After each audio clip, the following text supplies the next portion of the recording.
আছি ঘাটে ও আমি একা বসে আছি ঘাটে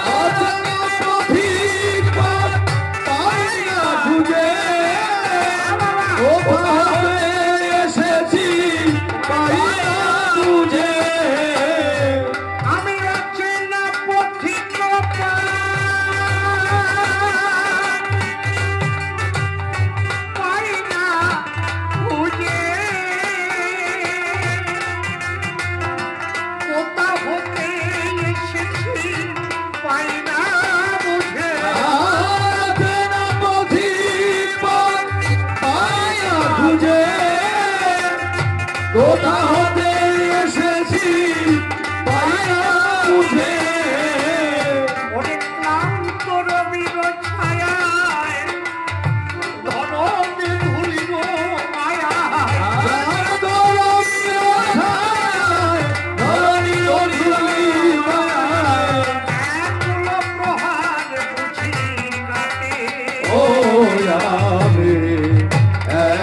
বসে আছি ঘাটে ও আমি একা বসে আছি ঘাটে আমি আশার দোলনায় কত বলে খেয়ে গেছি হাসির মন কত গান গেয়েছি আশার দোলনায় কত দোলে খেয়ে গেছি হাসির মন কত গান গেয়েছি ওরে যাবে আমি খেলেছি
বসে আছি ঘাটে পাগল বিজয় সরকার কলম দিলে 16 আনা তহবিল নিয়ে করিলাম কারবার জমা শূন্য খরচ বেশি হয়েছি বারবার আমি 16 আনা তহবিল নিয়ে এই জগতে এসেছি আমার যারা সাথী দুটো চোখ দুটো কর্ণ দুটো হস্ত দুটো চরণ এদের সবাইকে আমি সাথী করে জগতে এসেছিলাম যতদিন এরা আমার সাথের সাথী ছিল যতদিন এদের কর্মগুলো সক্রিয় ছিল ততদিন কোনোদিন আমি ভক্ত সেবায় যাই নাই আমি কোনোদিন ভক্ত সঙ্গ করি নাই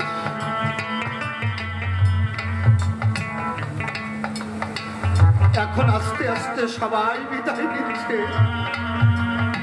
চক্ষু ডাক দিয়ে বলছে বন্ধু আর আগের মতো দেখতে পারি না। কর্ণ ডাক দিয়ে বলছে বন্ধু আগের মতো শুনতে পারি না।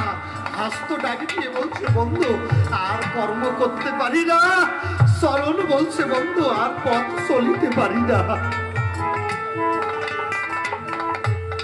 যদি দিন থাকিতে আমি যদি প্রেমানন্দে এই সতগুরু বৈষ্ণবের চরণ আশ্রয় করে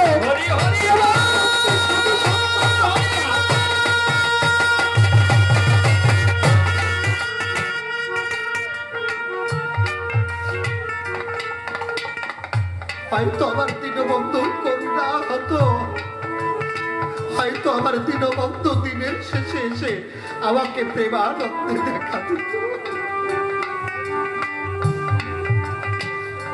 এখন এক এক করে সবাই বিদায় নিচ্ছে।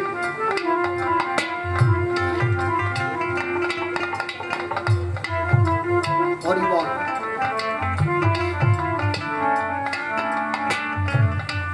যারা বড় বড় মহাজন, যারা বড় বড় মহাজন মহাজ্ঞানী তারাও এই জগৎ ছেড়ে চলে গেছে। কিন্তু তারা তো আত্মদর্শী মহামানব ছিল।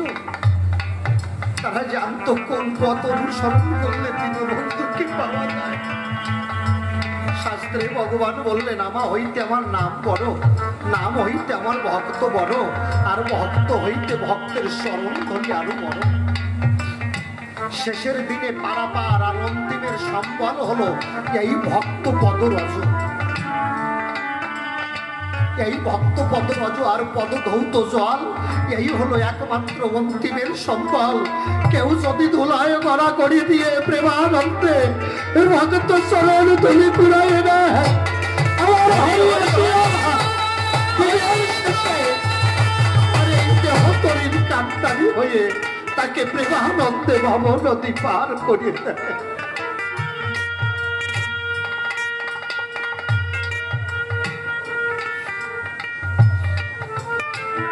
কবি চাইলেন কি যাদের স্মরণে দেশ হইত এখন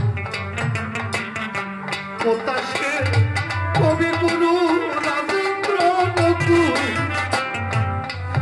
করে যাদের স্মরণে দেশ হইত এখন কোথাসে কবি গুরু রাজেন্দ্র নকুল কালের খেয়াইতে কথা চলে গেছে কথা সে প্রাণের কবি ঋষি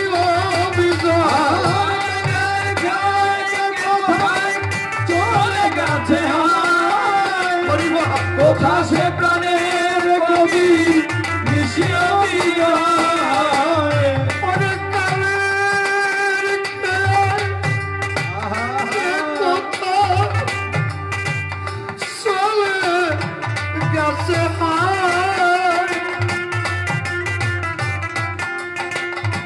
কোথা সে প্রাণের কবি ঋষি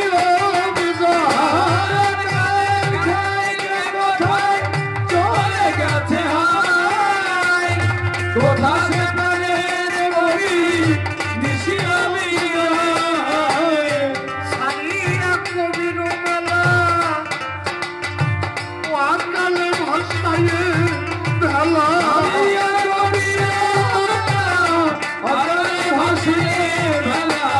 ওরে সারিয়া কবির মেলা ওয়াকালে ভাষায় ভেলা রসিক চলিয়া গেল বটে আমি একা বসে আছি ঘাটে ও আমি একা বসে আছি ঘাটে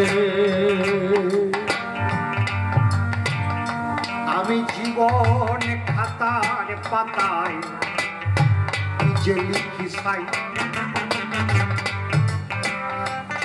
পাতার মুছে গেছে, কিছু মনে নাই। জীবন খাতার পাতায় যা কিছু লেখা হয়েছে সব ভুল। এখন জানি না পারেন নাবিক পার করবে কিনা। আপনারা সবাই আশীর্বাদ করবে। দিনের শেষে দীনবন্ধু এসে আমার জীবন নদীর অববাহিকায় যখন নাও বিড়াবে, সেদিন যেন এই সাধু সঙ্গ করতে করতে আমি প্রাণ দেশের মানুষ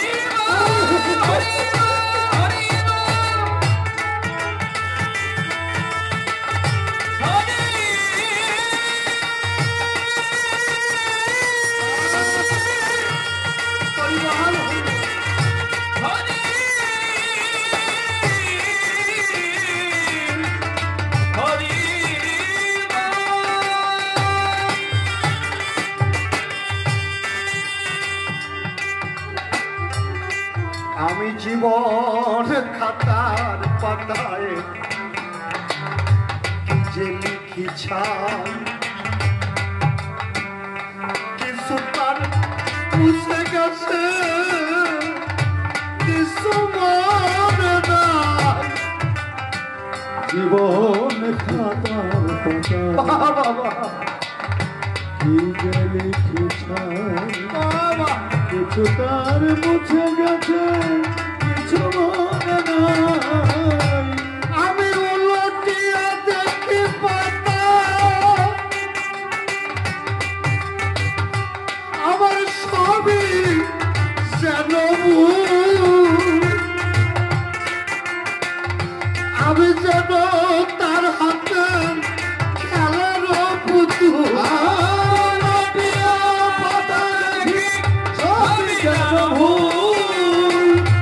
আমি যেন তার হাতে খেলার পুতুল। আমি উলটিয়া দেখি পাতা,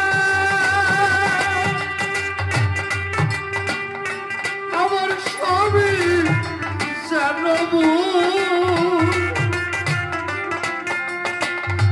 আমি যেন তার হাতে খেলার পুতুল। দেখি সব যেন ভুল, আমি যেন তার হাতে খেলার পুতুল। এখন বেদনার ঝুলি কাঁদে, ওই দিন নদী বসে কাঁদে। বেদনার ঝুলি কাঁধে, দিনাদি বসে কাঁদে। ওরে বেদনার ঝুলি কাঁদে, দিন নদী বসে কাঁদে। তোরই বুঝে আসি ওই ছুটে। ও আমি একা বসে আছি ঘাটে, ও আমি একা বসে আছি ঘাটে। আসা যাওয়ার এ সংসারে কেউ তো কারো নয়। ওই দিনের এই খেলা ঘরে মনে দেখ মায়ার অভিনয়। তাই তো বলি অমন ভোলা, তুমি আমার কথা বলে দিনে থাকিতে সাধু গুরুর চরণ আশ্রয় করিবে। এই সাধুর চরণ ধুলি বিনে গো, দেখো কোনো মুক্তি নাই। সাধুর চরণে পরম ওরে মোনা ভাই, যারা অনেকে কষ্ট করে গো পরে এই ভক্ত বৃন্দাবন, তারাই তো এই জগতে হরি নামের ভাই মহাজন। তাদের জন্য কল্যাণ করে গো আমার দয়াল রসময়। শেষের দিনে আশ্রয় দেয় যেন হরির রাঙা পায়। তাই তো বলি অমন ভোলা,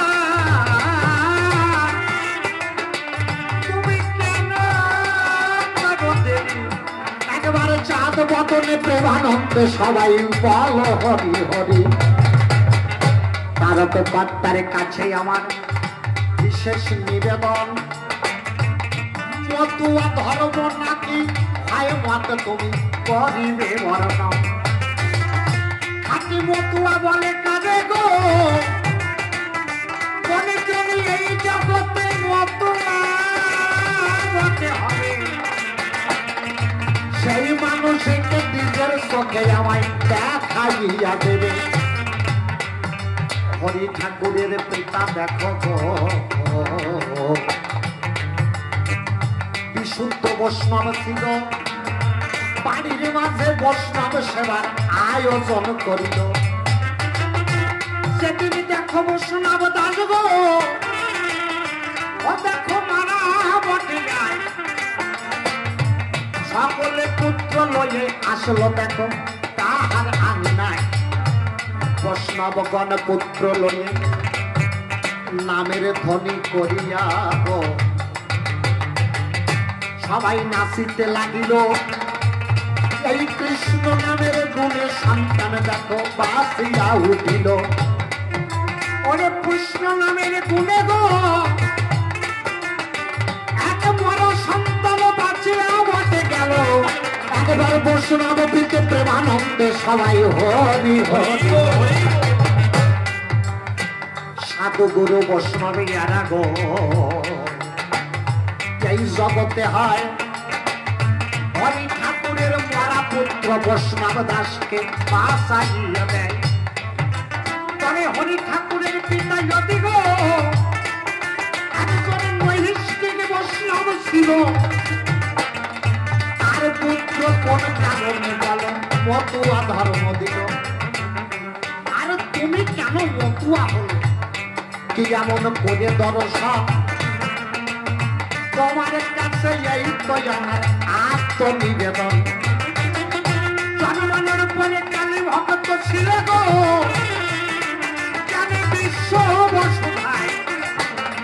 আবার বৈষ্ণব ধর্ম প্রেমানন্দে তুমি করেছ আশ্রয়। আবার কিছুদিন পরে মতুয়া হলে জানে ভক্ত জ্ঞানবান, ইহারে পিছনে নিগুড় বলকে আছে গো কারণ।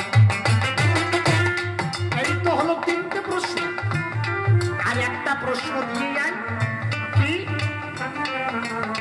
এই জগতে বাবা গুরু সাধ সর্বলোকে কয় আশ্রয় দাতা। এই জগতে দেখো পিতা বটে হয় মানুষের পঞ্চপিতা সপ্তমাতা, আশ্রয়দাতা, ভয়ত্রাতা, জন্মদাতা, দীক্ষাদাতা, শিক্ষাদাতা। তাহলে যিনি আশ্রয় দেয় বা ভয়ের থেকে পতিতকে উদ্ধার করে তাকে বাবা পাওয়া যায়। গুরুচাঁদ ঠাকুরকে বাবা কোক আমার অসুবিধা নাই, কিন্তু তাকে কি বলছে পতিত পাগল ভগবান। বাবা ভগবান হইতে গেলে পরে স্বর ঐশ্বর্য না হলে হয় না, শ্রী লাগে, শ্রেয় লাগে, বীর্য লাগে। পরিপূর্ণ শ্রী, পরিপূর্ণ শ্রেয়, পরিপূর্ণ বীর্য, পরিপূর্ণ ঐশ্বর্য, পরিপূর্ণ ধৈর্য, পরিপূর্ণ জ্ঞান। এই স্বর ঐশ্বর্য না হলে পরে তাকে ভগবান বলে না সরাসরি। তাহলে জগতে যতবার ভগবানের সন্তানরা এসেছে কাউকে কিন্তু ভগবান বলেন নাই। ভগবান শব্দটা অত সহজ নয়। যিনি সূক্ষ্ম ব্রহ্ম, সূক্ষ্ম দেখো পূর্ণ সনাতন, তিনিই তো পরম ব্রহ্ম হয় ভগবান এ বিশ্বভুবন। তাই তো তোমার কাছে নিবেদন আছে গো গুরুচাঁদ কেমনে ভগবান স্বভাব দিয়ে বোঝাইতে আসে ধর্মরাজ সবাই। জগৎ জীবের পরে সেজন পরে কল্যাণ সবার মাঝে একাতে বলে প্রিয় সমাধান। তবে প্রথমবারে বেশি বলে তাদের নাই তো প্রয়োজন। আর আমার মতো ভাবের পাল্লা করব সমাপন। এরপরে সেজন দেখো সভা আসবে তাহার ভাবের কথা তুমি দেখিয়ে সে ভাবে করবা কথা পায়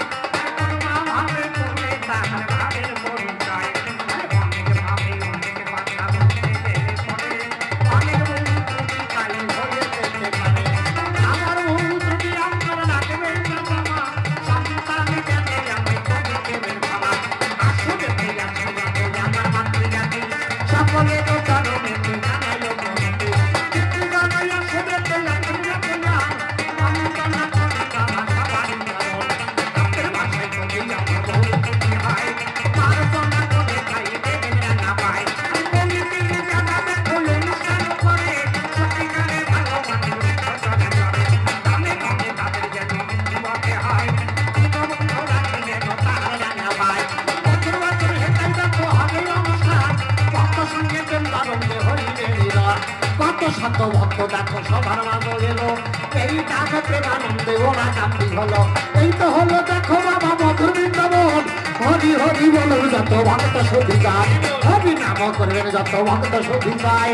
এইবার এসে বললো আমার কারণ সাধ গোসাই, দেখি এসে কোন ভাবে কোন কথা বলে, কোন ভাবে বাচ্চা আসে খাইয়া বলে, আর কথা বলবো না বলেছি, বেশি বলে তাকে ঘরে হয়ে যাবো বসি, বসি আরে রে সারে সিনাই বলে যান, আমার মতো ভাবে পালা করি সামাবন।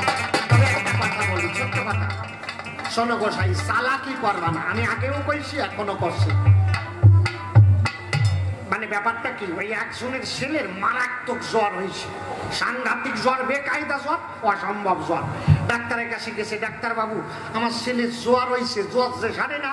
ডাক্তার কয় এই যে প্যারাসিটামল ওষুধ লিখে দিচ্ছি, তোমার ছেলেরে খাওয়াইয়ে দাও, জ্বরের সাথে সারিয়ে যাবে। কয় ডাক্তার আমার ছেলে তো ওষুধই গেলে না। ডাক্তার কয় ওষুধ না খাইলে তোমার ছেলের জ্বর সারবে কি করি? কয় এই জন্য তো আপনার কাছে আসা, ছেলে যাতে ওষুধ খায় একটা ব্যবস্থা দেন। ডাক্তার কিছুক্ষণ ভাবার পরে কয় তোমার ছেলে সব থেকে ভালো কি খায়? কয় আমার ছেলে গরম গরম রসগোল্লা বড্ড ভালো খায়। ডাক্তার কয় এই তো কায়দা, শোনো বাজারের থেকে গরম গরম রসগোল্লা কিনবা, এক ধরনের প্যারাসিটামল আছে দেখবেন গোল গোল হয় ফলের বিচির মতো, কয় ওই গরম গরম রসগোল্লা বাজারের থেকে কিনে ওই রসগোল্লার মাছ বরাবর ফাঁক করবা, মিডিল বরাবর ভাগ করি, ওর মধ্যে প্যারাসিটামল দেবা বলি, তোমার ছেলে তার টের পাবে না।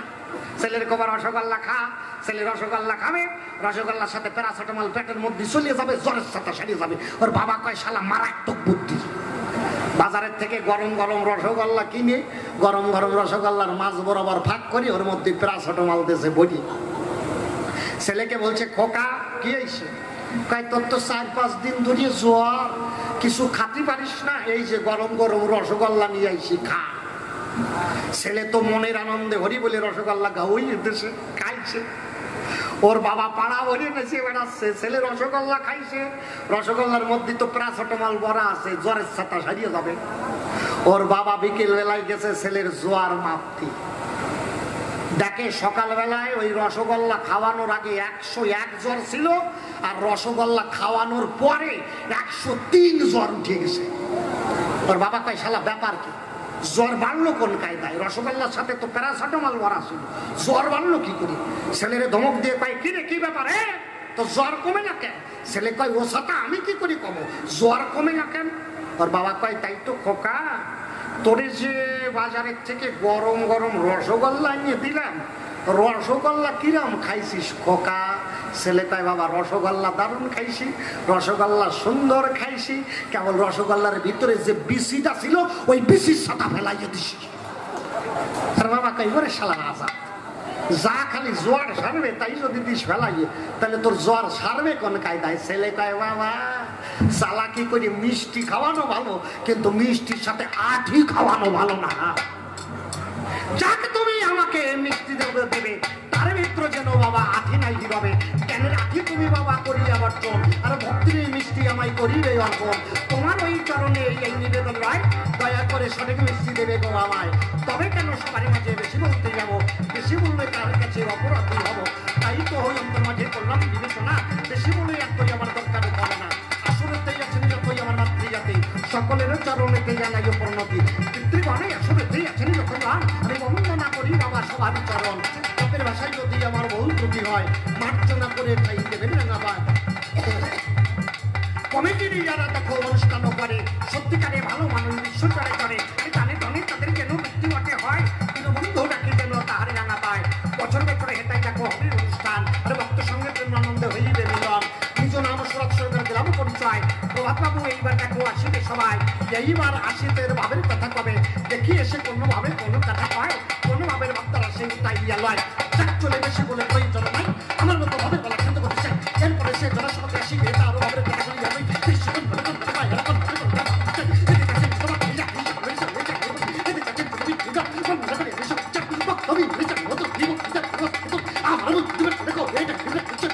এই পর্যন্ত আজকের মতো ভাবে কেমন হলো, একবার যার যার ইষ্ট প্রীতি প্রেমানন্দে ভক্ত বৃন্দে বাহু